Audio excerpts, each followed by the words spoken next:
Hi everyone, it's James here from CDNify, and I'm joined today by our guest Neil Patel. For those of you who don't know, he's the co-founder of some pretty impressive services like Crazy Egg and Kissmetrics, and more recently things like Hello Bar. And he's also the guy behind Quick Sprout, which is a blog dedicated to traffic growth.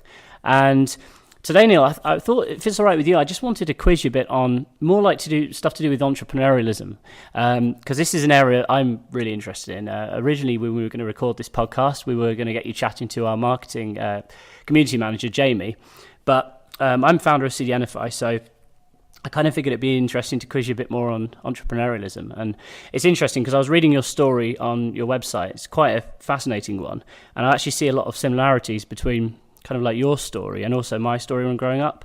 So, I mean, we noticed the first thing, the kind of thing we got in common is we both started online businesses when we were in school. And my first question to you is really, do you think that's common? Do you think a lot of people have done that, especially over the sort of past 10 years? We're that kind of same generation. Yeah, I was about to say, I don't think it was common 30, 40 years ago. I think it's much more common in the last 10 years. I think it's very common in the last 3 years or so. Yeah. I mean, I finished school like 2003, which was when I first ever started trying to make money online. And I think even then it was still kind of maybe a bit rare.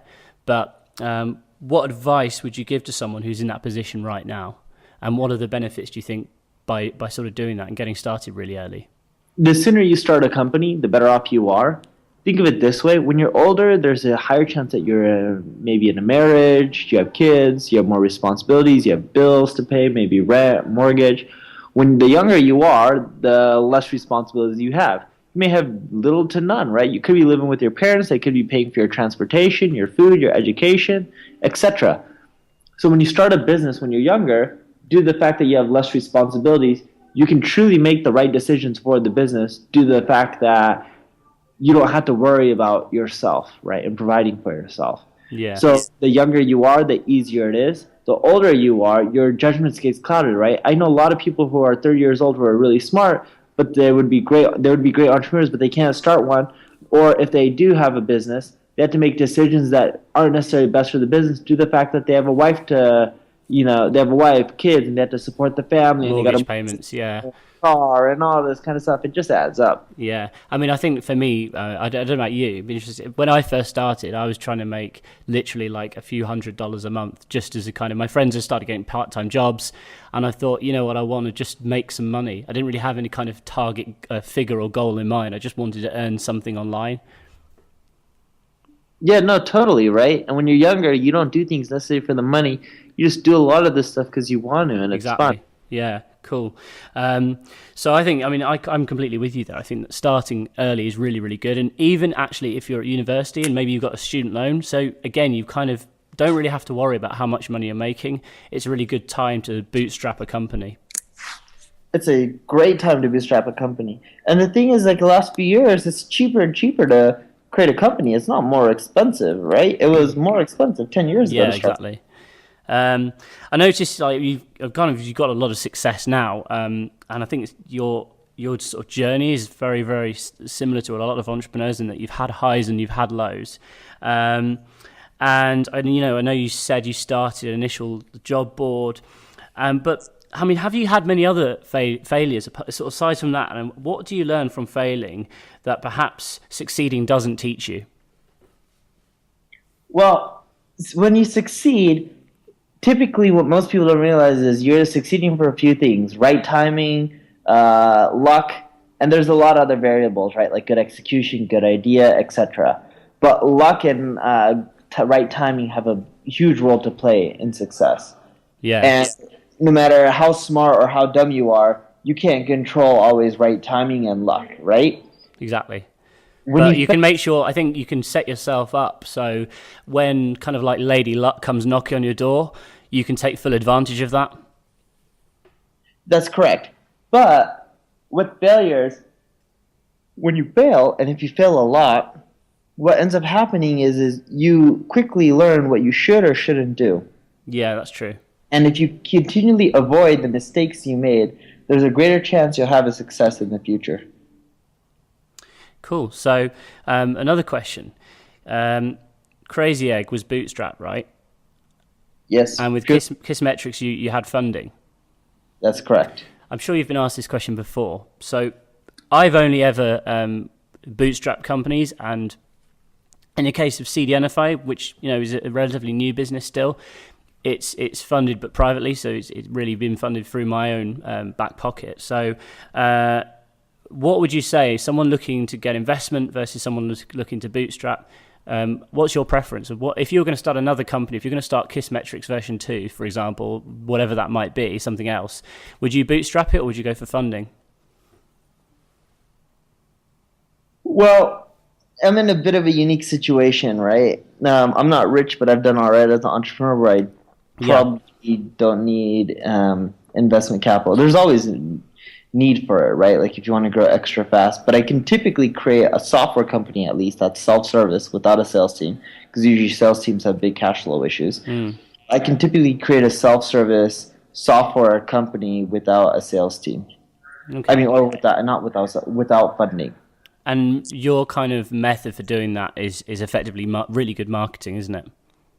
That's correct. And we've done a killer job at marketing, right? Like the Kissmetrics blog and main site get over 800,000 visitors a month. The Quick Sprout blog is reaching over 600,000 visitors a month. The Crazy one gets over 200,000 visitors a month. But like, we're really good at the marketing angle, right? Like I think by the end of this year, Quick Sprout will hit over 1 million visitors a month.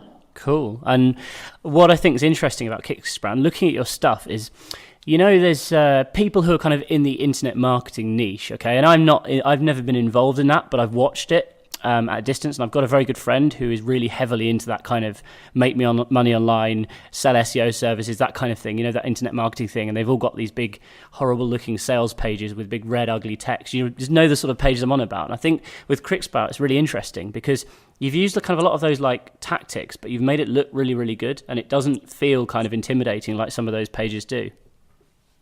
Yeah, no, try not to make it look intimidating. Just try to create everything in a conversational form and just provide a ton of value. Yeah, but at the same time, it's going down that route rather than kind of being like all kind of corporate. And I think some startups perhaps try and kind of go wrong there, in that they'll make their content look very like what they'd expect a business website should look like.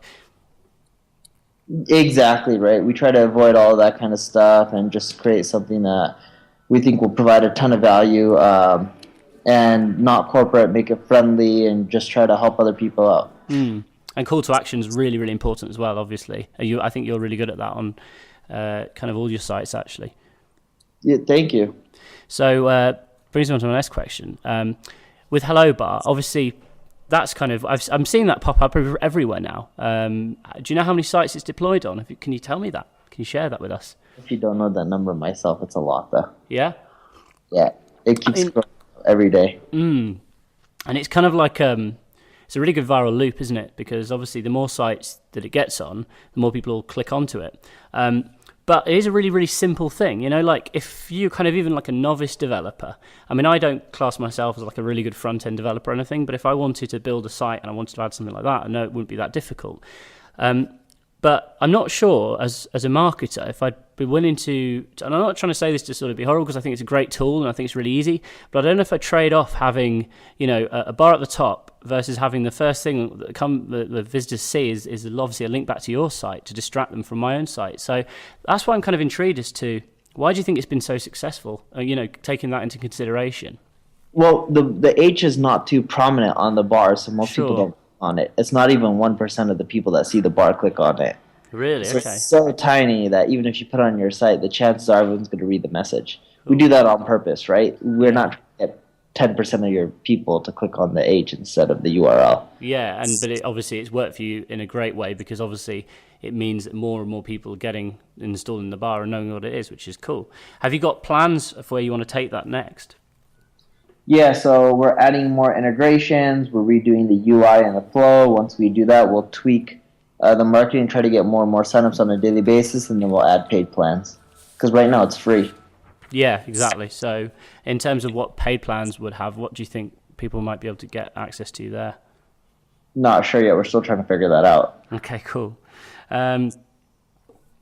So, I mean, aside from that, I think that kind of wraps up all my questions. What's next for Neil Patel? I just really want to continue growing all the properties, so I'm spending most of my time on traffic generation. Yeah. And the goal is like to get the Kissmetrics blog and site to over 1.2 million visitors by the end of the year. ClickSprout to over 1 million visitors by the end of the year, and hopefully we can get crazy to around like 400,000 or 500,000 visitors a month by the end of the year. Cool. Well, thanks very much for your time today. I know this has been brief, but I think it's been quite interesting talking to you. And yeah, that's pretty much it. So thanks for taking part, and we'll catch up soon. Sounds good. Thanks for having me. Take care.